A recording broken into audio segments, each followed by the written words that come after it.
Hey everyone, Chris Ford here at CPAC this year with the Generation Y Conservative Podcast. One of the interviews that I've been talking about for a long time now, coming up that I was planning on doing was with Kira, who's joined with me today. And we have some things that we've been talking about on the podcast. Yes, we do. In regards to California. California keeps on coming up in what's going on with the national scene as far as different stories coming out of there.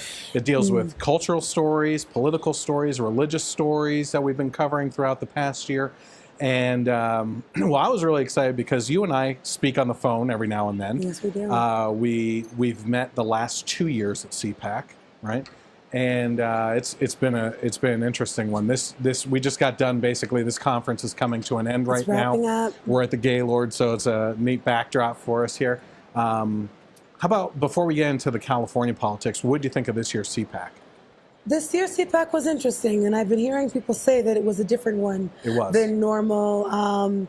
There was a different kind of tone, specifically with certain groups that were at it that you wouldn't expect to see at the CPAC, and certain groups that actually weren't allowed, what I was given to believe, were not allowed to come, which also you wouldn't expect given that it's the CPAC.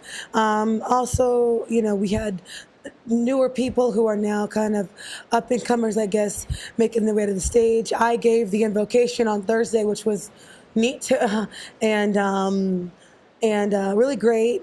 And there was a little more talk about discussions and about that need to be had. More specifically, people discussing that perhaps next year, let's have this be a topic of discussion or that. So I think we're starting to get more proactive with it, already planning for next year. Like Trump said, we got to fight for 18. And I apologize to the audience. My voice is extremely gone, but I'm fighting through it, and but also fighting for 2020, 2022, and of course the ultimate 2024.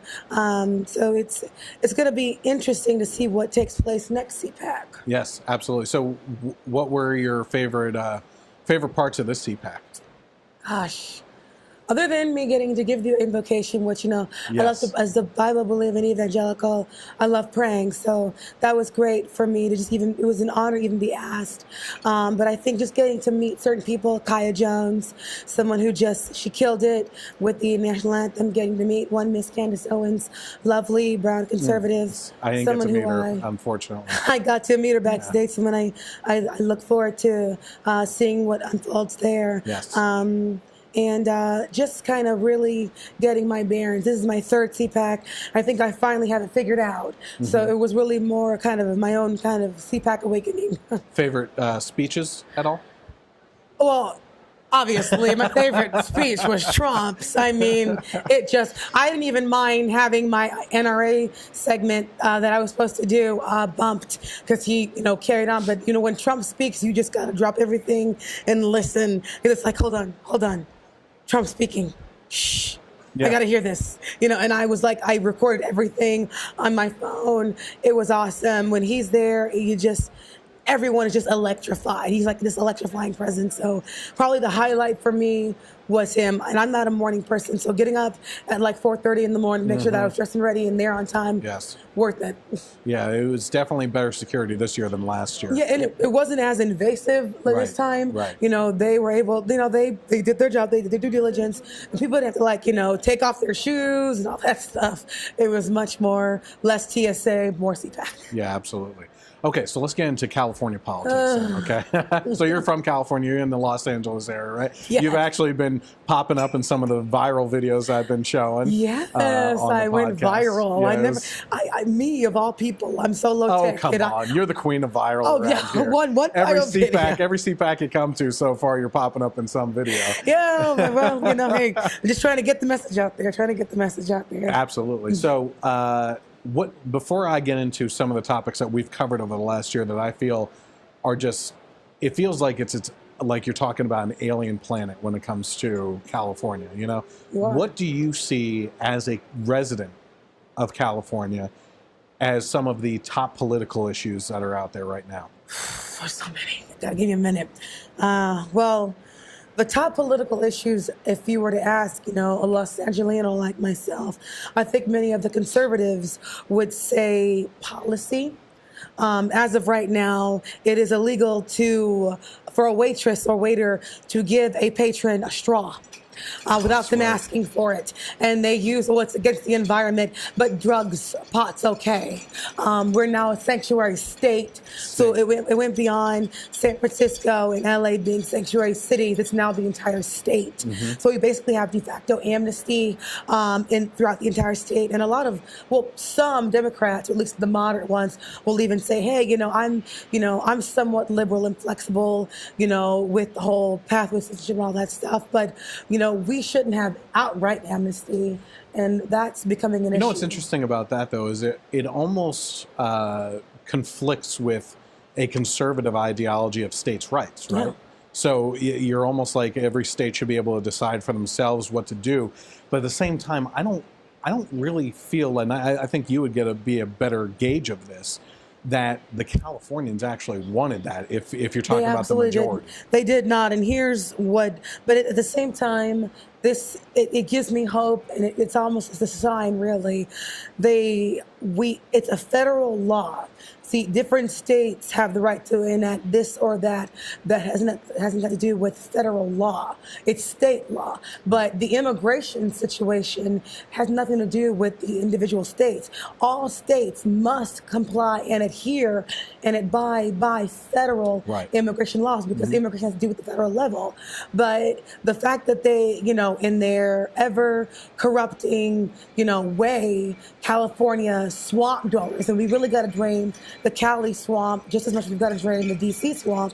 They saw that they were losing their grip, their strongly deep-held grip on California blacks, and they're losing their grip on us throughout the country. We came out so much harder for Trump than anyone else thought. And they said, okay, well, we're losing this group. We've had it for 50, 60 plus years.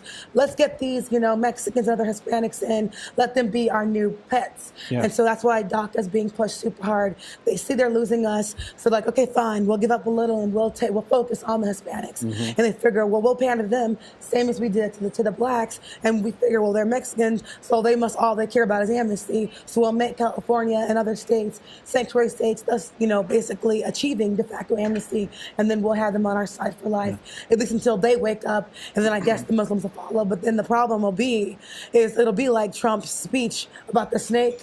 At the end, when they bite you, it's like, silly woman, you knew I was a snake when you invited me in. And when they're beheading all these liberals, they're going to be like, what the hell? You knew that was a snake. And that's what it is. Now, we went to what was it, the Black Conservative Federation? Yes, we did. And you invited me along as a guest. I'm sorry it took so long. No, that's okay. I really wasn't clear people time. But we got to listen to some really interesting people. James, who's running for Michigan, who was awesome. Yes. I mean, we only caught the tail end of it there and everything. I know he was good. But then we also got to meet Star Parker, which was really cool. Yeah, lovely for me woman. Especially. You've met her before. You said at the inauguration. Lovely lady, one of my friends. But one of the things that they said there was, talking real numbers, it was 1.4 million brown people, as you like to say. Well, that's the color of our skin. I'm starting #brown. Yeah. So that voted for Trump. And those are real numbers right there. And that was pretty surprising. But to go back to what you were talking about with amnesty and everything in California, Nancy Pelosi stood on the floor and spoke for 8 hours straight about illegal immigrants, but at the same time, back in her own state, isn't she San Francisco specifically? Yes. In San Francisco, they're seeing a mass exodus of citizens because of the liberal policy specifically. Exactly. And one thing that I pointed out in one of the last podcasts is she stood there for 8 hours supporting illegal immigrants, but at the same time, back in her own state, the population of the homeless is booming. Exactly. Of our own American citizens, and we haven't seen her stand on her feet for 1 second to talk about her own citizens here in the United States, especially in regards to something like that. And someone else was just saying in regards to California politics here at CPAC, and this is something we've talked about too, is that you can literally smell the feces and urine running down the streets because of the homeless population. And I'm not saying to like take care of that situation in pushing them off to the side and kind of getting rid of the problem, but don't you think we should be focusing on that problem and taking care of our own citizens before talking about taking care of other people that aren't our citizens. Well, okay, what you just said was key. The problem is, and yes, Crazy Nancy did spend more time in her life advocating for criminals. Because the fact of the matter is, and they're not illegal aliens, illegal immigrants. We hear it all the time. The term is illegal aliens because you cannot be a legal illegal. An immigrant is someone who comes here legally. An alien is someone who's foreign born, who thumbs their nose at the Constitution and says, well, I don't give a flying fig. I want to come here, to heck with your laws. That's exactly what they're doing. Yeah, I know it's crappy. It's downright a blank hole in a lot of parts of Mexico. Granted, but just because you don't like a situation doesn't give you the right to break the law. Right. And it sure as heck doesn't give you the right to make your kid a party to that. And that goes into the doc, which I'm sure she mentioned ad nauseum during her 8-hour diatribe. Yeah. Just because it wasn't their idea, doesn't mean they don't still have to go back. And at the very least, wait in line behind those who've already been waiting and did not step illegal toe over the border. And that's how they should really redo DACA. But in terms of the homeless epidemic, and you're right, and not only is it causing a homeless epidemic, but because just like they outlawed straws, before that they outlawed plastic bags. And that's what a lot of the homeless used to collect their business in. And so they're creating so now their own they're worst just problem. going all over the street, and people are having to watch where they step. They're getting hepatitis. In San Diego, we just had an outbreak over there. Thankfully, I'm in LA, but over just like a few That's hours kind of down, funny to me to hear that. just a few hours, down the road, in our neighbor San Diego, they had an outbreak of Hep C. People are getting sick; they're dying because of this, and our homeless population throughout California, but specifically SoCal, is exploding. More so in these last few years than in all of our history, really. And we're now the state that's leading in homelessness, poverty. We're already, at the bottom academically. We're at the top when it comes to radical socialism craziness. Yeah. We're just completely off balance, and we're off kilter, and we really got to find our balance. And yet at the same time, the state itself, if split off as its own country, would be within the top 12 in the world, I believe, economically, for how much money they the Cal exit, but now they're talking about kind of a sub of that, where they have, New California and South California. Right. And for people like me who are conservatives in Los Angeles and otherwise SoCal, we're still in the same situation because we're so Californians. And so the Northerns might find or experience a little bit more, of an improvement, but we would still be stuck in the same situation because, I'm all for the conservative ideologies, but the main reason people ask me, why haven't you left California? Because I love my weather. I love my Malibu beach. I spend a lot of time at the beach. Can you get that in Northern California? You don't get Malibu. You get a beach, but it's not Malibu, and I love my Malibu. Once that feces starts running down, I know, in the it's beach down there. crap. I was like, and they're trying to turn Cali, like you said, into a blank hole. And I really, that's why I'm so very passionate about being a conservative, in this state, because the situation or the solution to the situation is not to build a wall around us or even to exit or to break up, but to just try to come together and fix the problem. Our state is not beyond, redemption. We can come back from this. We were once a red state. Well, how about this? So you're kind of a fan of Trump, right? Yeah, just a little bit. Because how could you tell? Yeah. So how about this? I wasn't a Trump fan, okay? I told you I was a Cruz guy. You know what I mean? Yeah. At the same time, over the last year, I've been praising him a lot because one of the biggest concerns I had as a constitutional libertarian conservative was I just felt the liberals should be loving this guy because he supports most of the stuff that they support.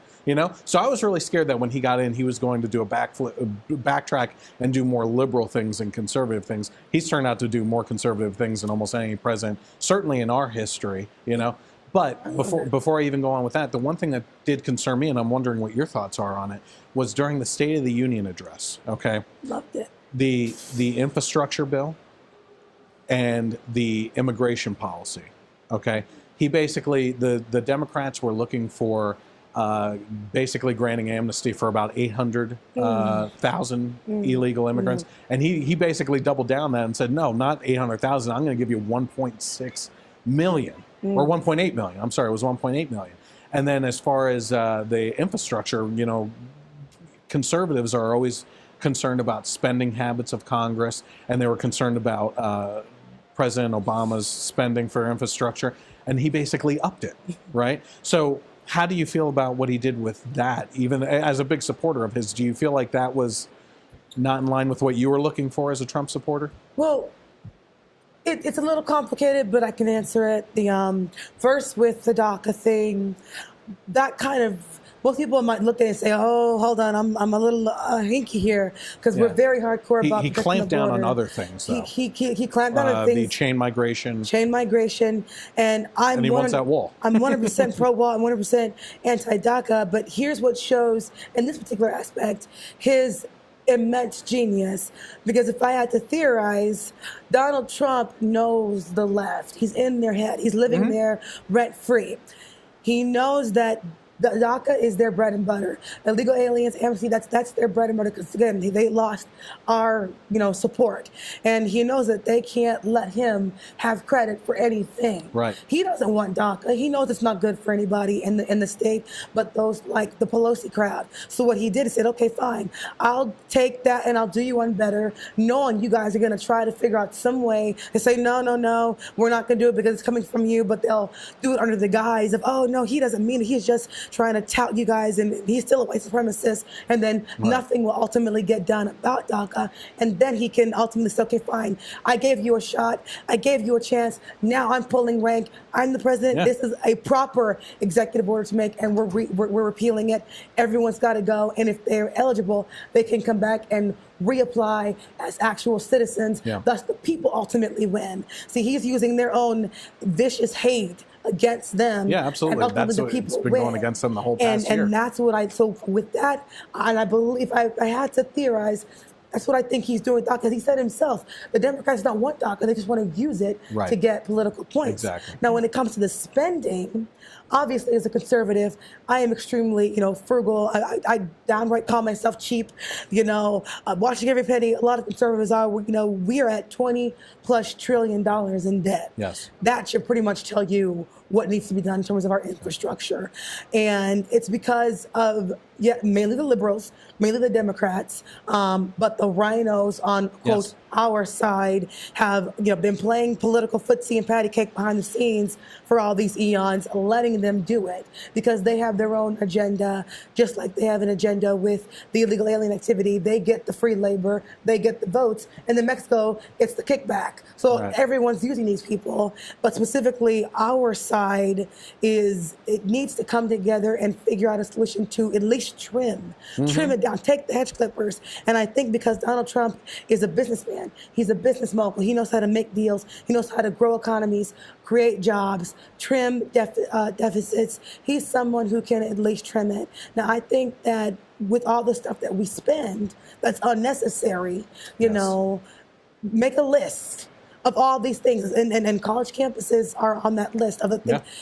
Basket weaving as a major, how to deal with whiteness. That's a major. I always say, we're paying for that. To get your college degree, you could definitely do it in 2 years if you cut out the excess stuff that they say forms a well-rounded adult. How is basket weaving a well-rounded adult? Oh no, it's just to make money. How is to make more money dealing with whiteness, gender studies? Before we leave the topic of immigration, the one thing I want to point out is I think you and I are both absolutely for legal immigration. We're for immigration, yes. Absolutely. And the fact is, something needs to be done, right? Yes. Because in the meantime, we have the figures fluctuate between 15 and 20, between 20 and 25 we're actually million. At 20+ million. Yeah, absolutely. On people that are living here that are taking advantage of the welfare system, the food stamp system, and everything that don't contribute back to that system. So I'm okay with having to take care of people that are here legally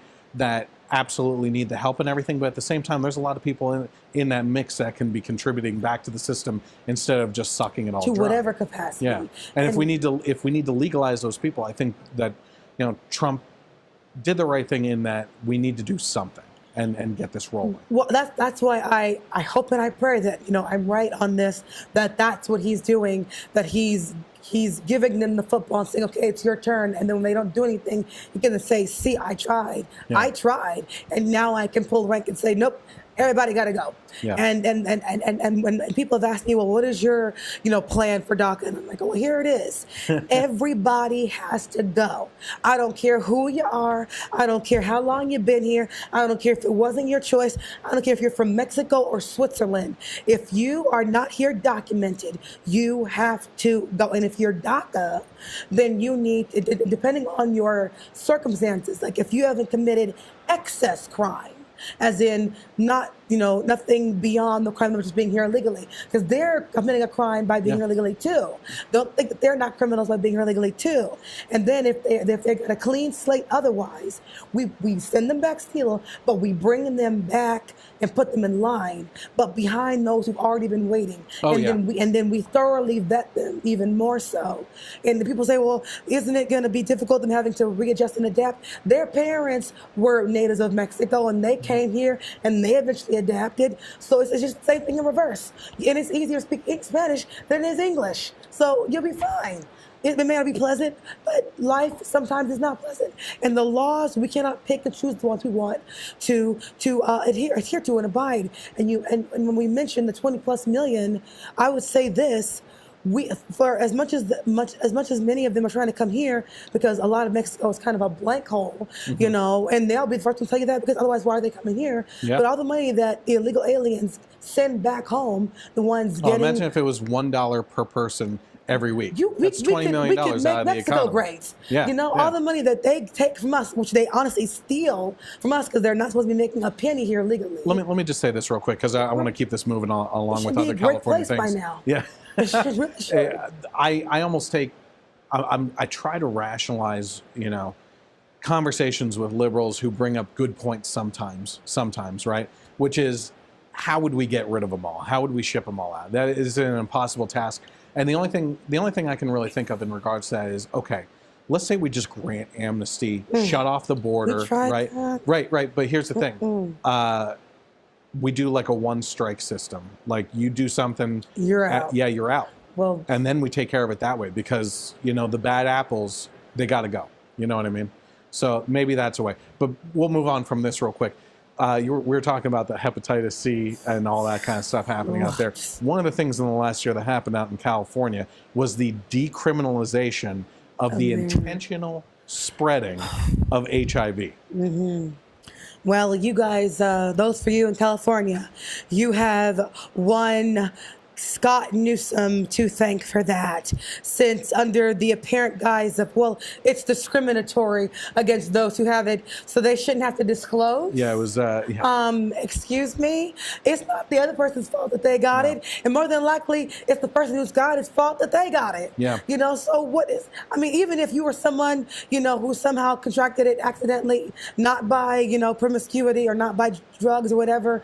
Yeah, intentional spreading could be like the injection of someone just to do it to them. But even if you got it by no means or fault of your own, if you give it to somebody else on purpose, it's still your fault, and you still need to disclose. But for me, again, I'm an old school, evangelical, straight out of the King James, and so you can clearly tell what's coming up. My view would be, how about y'all just keep your damn legs closed?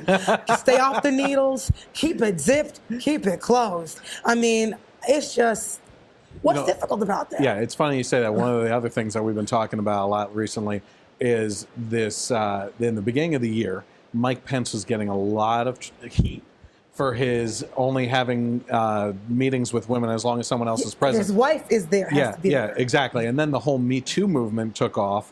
Guess who's not wrapped up in the Me Too movement? Mike Pence. And it's like, they don't go back to that. And then Joy Behar, I think, just ripped into him again. He's hearing voices. Yeah, crazy. And I'm like... And isn't he a shining example of maybe what we should be doing? Probably. To not get wrapped up in this whole Me Too movement? And honestly, that's what I will really, when he first became the VP or was first the pick, I'd never heard of him before, because he's all the way in Indiana, us flyover country, us coastals, Right. But because I was really going hard for, Alan West and Newt Gingrich and Ben Carson to be his pick. But I was like, it's all right. But so I was like, who's this Mike Pence? I'm like, I want to know who he is. And I started researching him, and I was like, Okay, all right. I'm growing. He's growing on me a little more. And then as I began to really the things that kind of just infuriated a lot of them on the left that he, espouses, I was like, oh yeah, I like Oh this yeah, guy. yeah. Specifically, his unique views on the LGBT thing about how it's not inherent. It is a choice. God can deliver you. You can pray, get through it. And I was like, oh, that'll really send them into a tizzy, but I like this guy. And then when I heard about, his practices of how he engages with female, employers and people he meets with, Mrs. Pence is always there. Yep. And I'm like, this she is did a great revolutionary. job introducing him. She this week really too. did. Yeah. Such a humble, modest lady. I think she's just really a class act. She's great. And I think I'm like, I like this guy. I like the Pence clan. Yeah. This is what we need. And it's honestly, it seems like such a radical idea to always have the missus right there to make sure, because a lot of this stuff happens not because you necessarily wanted to. It's just who's going to be there to regulate. And it just kind of happens. Well, at this point, we're talking about flirting is rape. Yeah. And is considered catcalling is rape. Yeah, but yeah. I would say that it's the pussycat feminazis who say that, and it's because deep down they're jealous they don't get pussycat called or they don't get catcalled because they're ugly. I'm sorry, I just said it. That's right. People know that conservative women are prettier. We just are. I gotta agree. I've been looking at You got a conservative wife. You better say they're prettier. Absolutely. So. Lots of just crazy things going on in California. There was one shining light, one good story that came out of California. Did you hear about the judge that ruled in favor of the Christian bakers against the lesbian couple that first of all got married 6 months before they even asked for the cake? So wait, what? Yeah, absolutely. Yeah, that part I didn't hear. Yes, yeah. So what were they? What was it then? If they had already gotten married. Well, one of the other cases, I believe up in Washington, was the couple that is suing the baker up there drove 90 miles to find this Christian baker, passed a bunch of secular bakers and a Muslim baker, and found this one and sued the guy, right? So it's like the one, my tagline for my show is the truth is greater than agenda. And I think that's no more important than it has been over the last couple of years because we see. Well, first of all, the president loves to use fake news all the time. You know yeah, what I mean? oh, But we keep on seeing all these things happen. One of my friends she claims to be Christian. I'm not going to judge a person's faith or anything like that. But I would have assumed that that most Christians tend to lean a little bit more to the right? And she kept on posting at the beginning of this year a bunch of stories about supposed Trump supporters attacking minorities, women, and brown people. I have to watch what I say because with you, I will get the speech. So you're working on me. I'm working on it. All these stories that eventually, within the next week or two, were debunked. Completely debunked. And at one point in time, I sent her a message. I said a private message because I don't want to be the type of person that calls her out in public. I said, hey, I think you should really go back and post a comment under that story that this was proven false, and they refused to do it. Because to them, the agenda is more better important than the truth. And I would just say quick on that, as believers, one quick thing is this needs to be said because I'm always getting it everywhere on social media. Oh, we're not supposed to judge. And I'm like, no, sweetie. Bible said don't judge hypocritically. Yeah. If someone claims to be a Christian, they put on that Christian pin and they got the Jesus robe on, then they're representing not just us as Christians, but Jesus himself. And we don't need to be misrepresenting. So if you're saying that you are of this faith, but you're espousing things that clearly fly in contrast to that faith, then you are, yes, to be called out. And we're supposed to hold each other to our feet to the fire, hold each other accountable. And then it says, judge by the fruits. So if those fruits look like they're counter to the faith, then you got to be called out. Yeah. So it is judging, but it's righteous judging. He said, don't judge hypocritically. He never said, don't judge. A lot of people outside the faith who are atheists want to tell us what's in our word, saying, oh, you're not supposed to judge. How are you going to tell me what's in my word? You're not even a Christian. Yeah. Shut up. Well, going along with the whole truth and believing that's true. as a tagline for my show and everything, you shall know the truth, and the truth shall set Yeah, you and free. it may not be pleasant. It may not be pleasant. It'll be hella inconvenient. It stings sometimes. The truth. I look at the truth as being like the peroxide to the gash. That is the problem. Yeah. And applying the truth is gonna sting. It's gonna hurt. You know, I was a kid in the 90s. We actually were kids back then and ran around and played. We weren't overly coddled, and so I skinned my knee a lot. And my mom had to apply the peroxide, and it stung like crazy, but it helped. You know, it didn't get infected. It didn't get worse. So the truth, it's gonna sting. It's gonna hurt. It's not gonna feel. It's not gonna be pretty, but eventually it'll help in the long run. And the liberals, they want to just kind of put a Band-Aid over things and not actually deal with the problem. It's like a Band-Aid over a gunshot wound. Yes, but it's slowing a problem, but it's not fixing it. They don't go near the guns, apparently.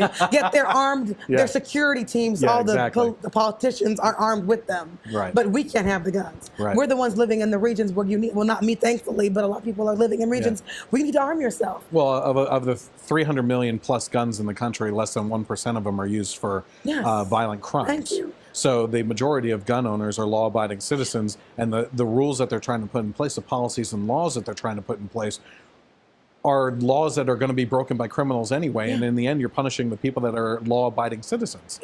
So it doesn't make any sense. I've said this before, and I'll say it again. The gun-free zones only benefit the gunmen. Absolutely. They do it's not like benefit. A welcome sign. It's a welcome sign. Because it's not like they're going to say, oh, gun-free zone. All right, I'm going to go home. No. Right. Like, I can't go in there. Target. Yeah, soft target, as they say. And, you know, this touches on, obviously, Parkland, and our hearts go out to these people, the mamas and the dads. You know, I've got, you know, nieces and a little sister, so I can't imagine the pain.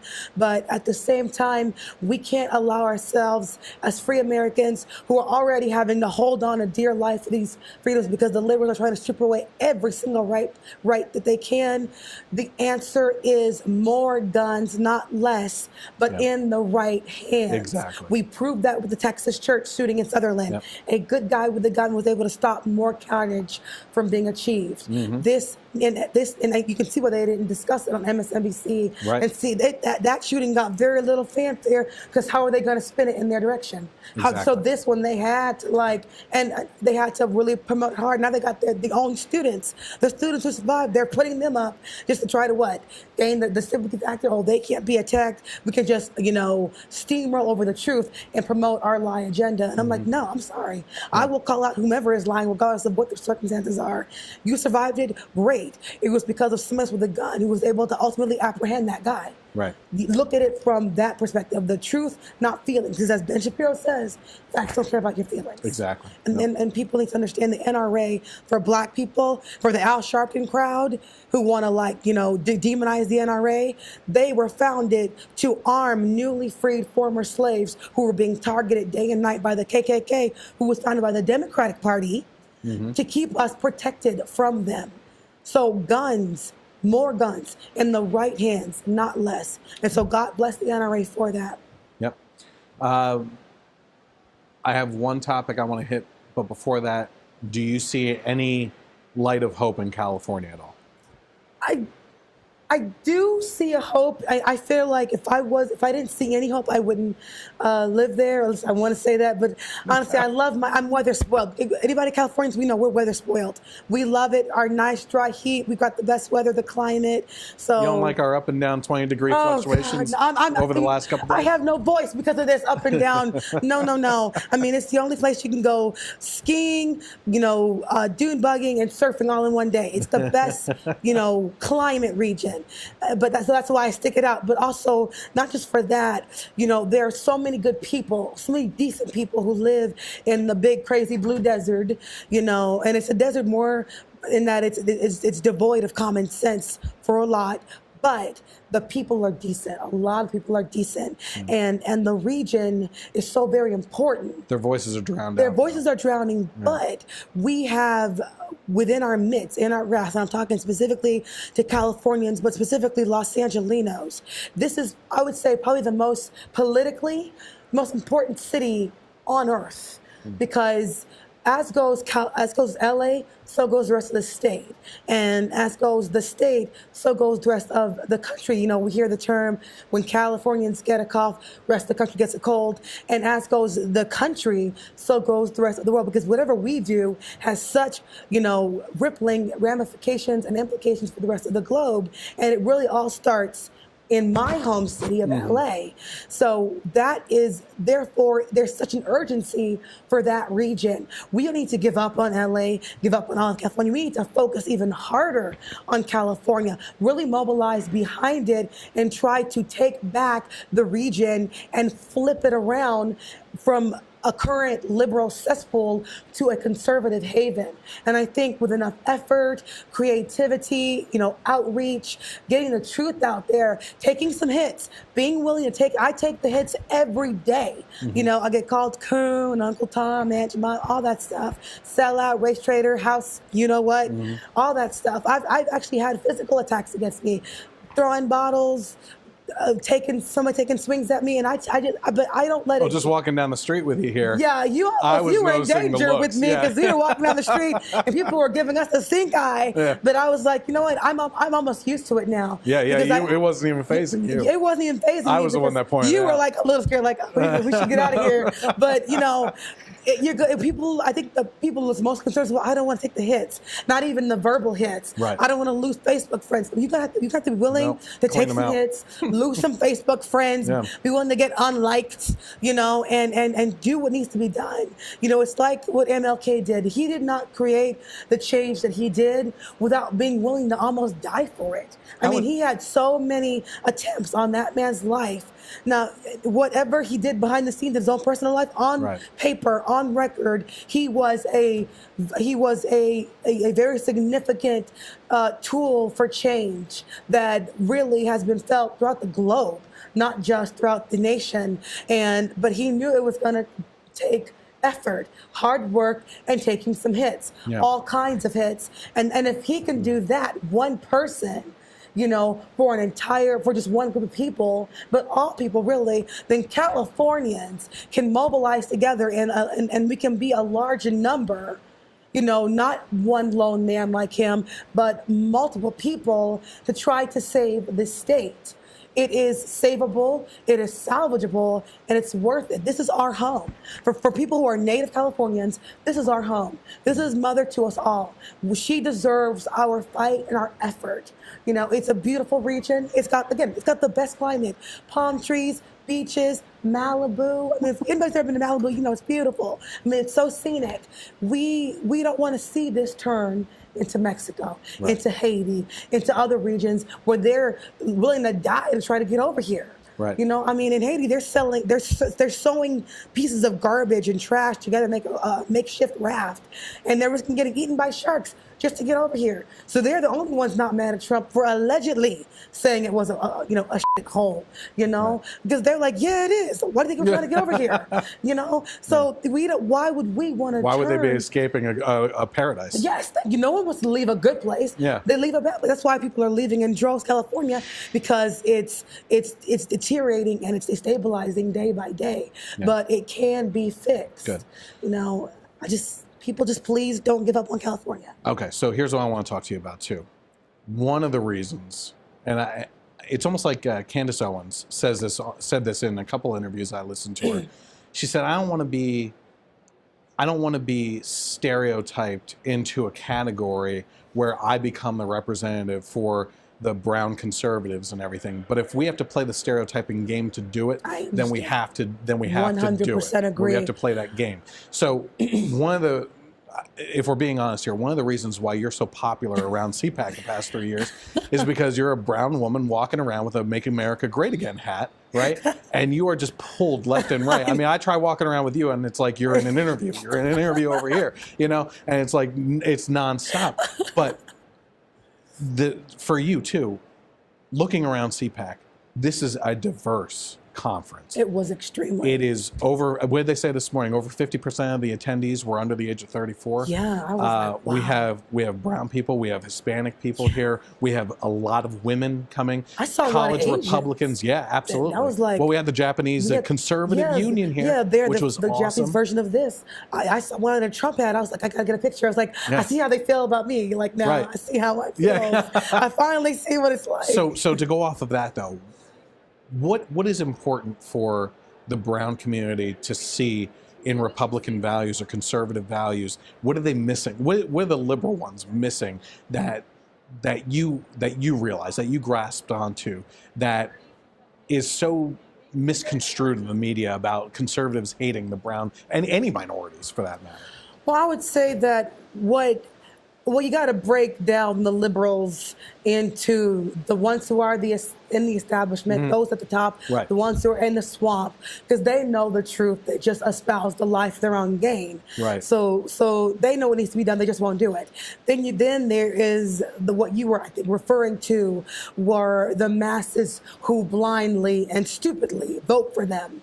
They're being fed a bill of goods, the lie that, oh, the Republicans are racist, they're misogynist, they're a phobe and an ism of this, that, and the other.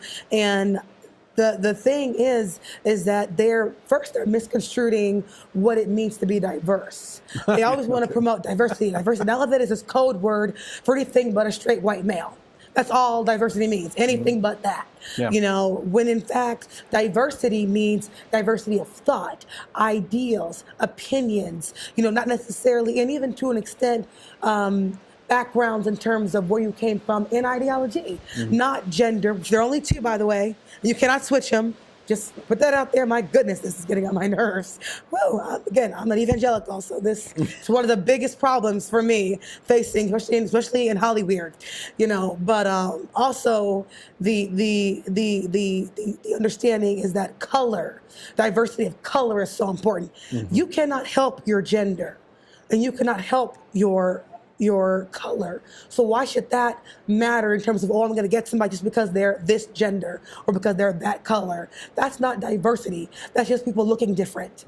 Diversity is diversity of thought, diversity of ideas, you know, coming together from different, you know, ideological sets and making something happen. That's true diversity. And you see that in the Republican Party, but you also see their idea of diversity in the Republican Party. I saw so many brown people with Trump hats. I was like, I was about to have a seizure. I was like, this is incredible. And I saw brown men, brown women. I saw Hispanic men and women, Asians, you know, and of course, Caucasian men and women. I was like, you got all these different things here at the California, at the conservative, I got California in the brain. It's my heart. It's closest to my heart. But you have at the Conservative Political Action Conference, all of these just wide range of different looking people for which they claim is diversity. Yeah, that's technically a diversity because it's difference in color, but that's not true, real, important diversity. Right. And even in the real diversity, you have people who are more libertarians and who want to legalize pot and say, you know, the government shouldn't be in your business. Those, you know, who might be a little more moderate in their conservative views, you know, who want to keep the border safe, but, you know, be a little more flexible. Those who are more like myself, kind of on the more, I call myself an extreme conservative right winger. I'm proud of it, you know, and then those who are somewhere in the middle, those who like kind of are independent but lean right. There's a really diversity, whereas on the left, all you got is hate Trump, you know, hate men, you know, abortion on demand, and promote 3% of the population as if they're the only, and that's the LGBT, and then indoctrinate 4-year-olds into that lifestyle. Right. That's all you got on that side. Yeah. Where's the diversity in that? And not only that, it's so much so towing the line that if you do have a diversity in thought, anything different, if you toe the line 90% of the time and you do one thing wrong, like if you're in the LGBT community and you believe in conservative fiscal policy, you're out. Oh yeah. Okay, you're not. You're considered. I don't know what they call them. What's their version of Uncle Tom? Yeah. I don't know, but it really does make you think. We even have the Pink Pistols, which if people are not familiar, I found out about them after the Orlando shooting, where a Muslim who targeted the gay identifiers nightclub, and the Pistols said, you know what, we're going to vote for Trump because he's for keeping us armed, everybody armed, so long as they're not unstable. And someone with a gun could have defeated that guy. And so we're going to vote for Trump now. So the Pink Pistols are basically, so we have even a little of that now. Obviously, I have views on that as a Christian, but I welcome every vote. Because see, who are the people in the Pink Pistols? The Pink Pistols are they're a gay Second Amendment group. Okay, so along the same lines, we have the Log Cabin Republicans here, a group of gay Republicans, and so that took me by surprise. Even more so by surprise for you would be the transgender community that showed up. That showed up here, and I was like. That are otherwise conservatives, right? They had the. Did you see them? I did see them. I did see them. I was like, just as long as you vote, I'm going to try and just be chill. But vote, just vote, because I'll take any vote for exactly. And I think that's the way that we grow our tent. Is look, if you agree with over 50%, over 60% of all the principles that go along with the Republican Party, there's room for you in the tent. We may disagree on issues, right? There may be a disagreement on the transgender platform, on whatever they stand for and everything. They were holding a "Don't Tread on Me" flag that had the snake "Don't Tread on Me" in the rainbow background, right? We may disagree on some of the things with the Log Cabin Republicans, but at the same time, they have said, those people, I witnessed the conversation over there with the transgender community. They said this has been the most open and honest and engaging and respectful conversations that we have had with people here at the conservative conference. You go down to the Log Cabin Republicans. I specifically asked them, how has your reception here to the conference been? They said it's been amazing.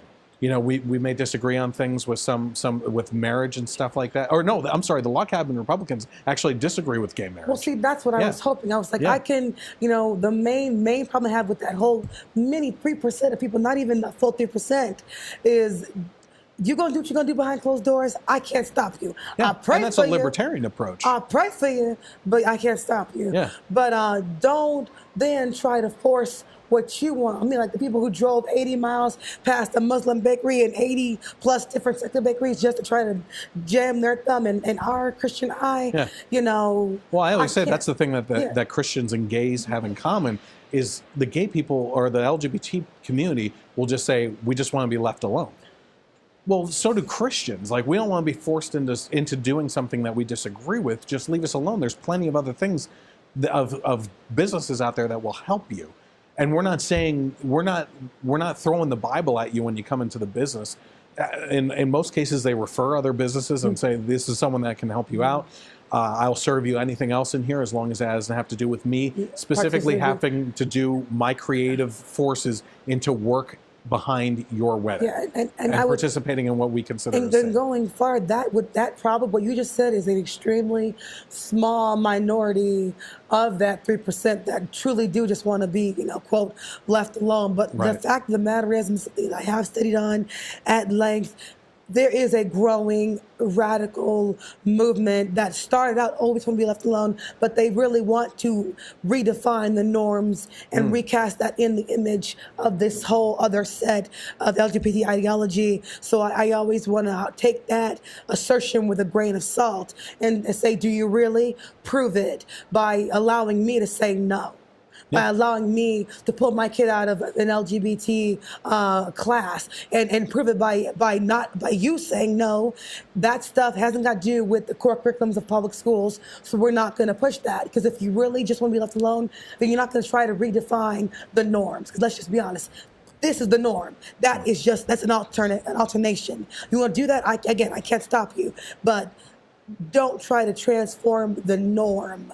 Because, again, 3% at best, whereas you have 97% of people pretty much know what the heck their gender is, and naturally, based on that, are attracted accordingly. Let's just be honest. So we got a little off topic with because I wanted to stick with the brown conservatives. Oh well, what they miss is the lie, or rather, yeah, they miss that they're being lied to. You know, so you said people like Candace Owens and Tony Equifor and Larry Elder, myself. Tommy Sotomayor, is that who you said? Yeah, we are people who, and I'm so grateful to be counted amongst these, you know, incredible men and women. We get it. We understand, and some of us came from the other side, having, you know, bought the lie. Now, not myself, obviously, you know, but I've been in this since I was 8. But, you know, some have, you know, been to the other side. That's okay. You live, you learn, as long as you eventually figure it out. And they have, some of them have, and they realize, you know what, I was lied to.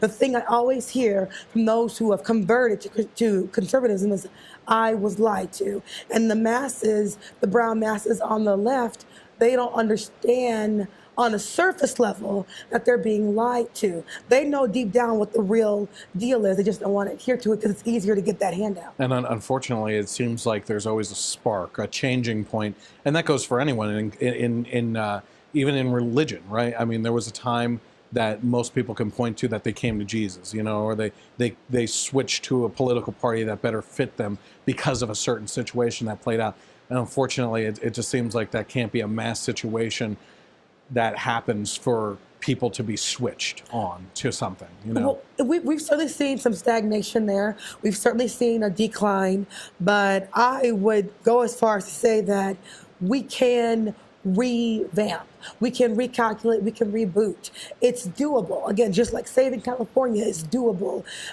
Getting people to kind of have a mass exodus out of the Democratic slave plantation. We kind of think of ourselves as kind of mini Moseses, modern day. Specifically, you know, brown conservatives, we really are kind of like a modern day set of Moseses because we are being called. We're really being called to reach out to these people and saying, we're going farther. We're not going to the Democratic Party and saying, you know, let our people go. We're going to the individuals themselves saying, let yourselves be free finally. Let stop adhering to and buying the bullcrap lies of the left and finally free yourself. Listen to what we have to say. If you won't listen to someone like yourself of your hue, you know, because they'll think, oh, well, he's just racist, so I won't listen to him. Fine, like Candace Owens said, if I want my people, my ethnicity bracket to wake up, and if I've got to, you know, be the one to go out there and do it, even though the truth is the truth and still credible, even if you say it, if Donald Trump says like Ben said, it's not my truth, there's only the truth. It's the truth, then fine, I'll do whatever it takes. If I got to play the role, if I got to be the one who gets sent out there, almost in a tokenary sense, you know, because they'll listen to us more so, which again, I think is beyond stupid. You know, the truth is like a diamond. No matter who cuts it, it's going to shine the same way. You know, you tell, you know, Black America, Brown America, whatever, the truth, I tell it, it's the same thing. It shouldn't be me out there saying it versus you because they won't listen to it. It should be anybody. But in a way, I get it why they would put us and promote us out in that particular fashion. And it's not because they think, oh, you know, well, look at this little token I have. You know, see, we're not racist. No. They're not doing that. And that's what the left will always accuse the conservatives of whenever they promote, you know, Black or brown conservatives. Oh, that's a token. No, they just know that Black people, I'm just going to be straight up, are stuck on stupid for the most part and will only listen to the truth maybe if it's coming from someone of their own ethnicity bracket. And so, and they're concerned more about getting the truth out to you because they know it's going to benefit you, you know, versus trying to beat their head against the proverbial wall with them saying it themselves, and then you ultimately not get it. And then you, the individual, ultimately wind up in a worse situation or the bad situation continues. So if you look at it from that perspective, you know, white conservatives care very much about brown people, but the understanding has been, well, they're not going to listen to us anyway. We welcome them. I mean, if they didn't welcome us, I wouldn't be here. Right. Deneen Borelli wouldn't be here. Charles Payne, Larry Elder, you know, Burgess Owens, Candace Owens, all these people, Tony Equifor. I can list a lengthy list of brown conservative men and women, from millennials like myself to, you know, older brackets. I mean, it's there. We are a presence. And if it was a racist, do they think that if it was a racist organization or a racist party that you would be a part of it? No. And what is the reception like for you from people here that are part of this convention? Well, as you know, my voice is gone, in part because I spent all of 10 minutes out in the cold. My voice just went gone, but also because I've been talking so much to different, outlets, different news organizations, and different people just coming up to me saying, so how did you become a conservative? And it's not even just the many interviews I did, but just people walking up to me saying, I see you in your Trump hat, or I see you here just at the conservative, conference, explain. And, because it's such a foreign concept to them, because they're being told every day on MSNBC, CNN, which I call corrupt news network, and all the other morning shows and late night shows, that it's just a bunch of old rich white men, and then some women too, but crusty, no black people. Yes, but no black people, no brown people, no one who's a minority, and that's why I'm so bold in my conservative views, because I want my ethnicity to wake up, and I want to show all brackets. I think we all do. Candace, Antonia, Niger Innis, Charles Payne, Larry Elder, David Webb. We want to show that the people out there, hey, we're there. We exist. Yep. We're not unicorns, though mathematically speaking, as a minority millennial female in Los Angeles who's a hardcore conservative, I should not exist. That hat should have a horn on it. I know.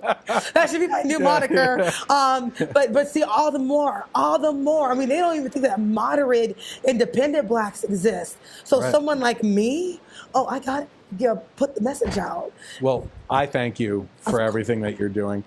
If anyone wants to find you and follow up on what you're doing and everything else, where can people find you at? On Twitter, on Instagram. Both my headers are C.O.R.E. Innis 7, one word. On Facebook, can you spell that out though? K-I-R-A-I-N-N-I-S 7, and on Facebook it's C.O.R.E. space Innis, and the blog is we're in the process of building it up, and my blog will be C.O.R.E. Innis, a conservative brown chick. We are promoting not just browns of this particular hue, but browns who are Sri Lankan, Indian, Native American, Hispanic, Arab, and it's also for white women. We welcome them as well so very much. What my white sisters out there, just not white men. No.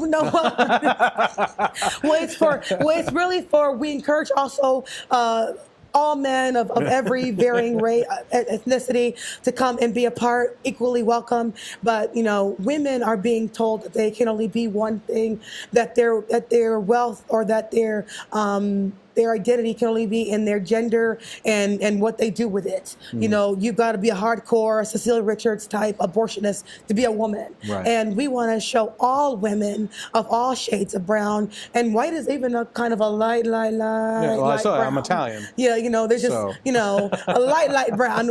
All women of all colors come together under conservative brown chick to just kind of own our identity again, and not be told what we are and what we can believe and what we can't believe in. And because, again, it's thought to be old rich white men and nothing else.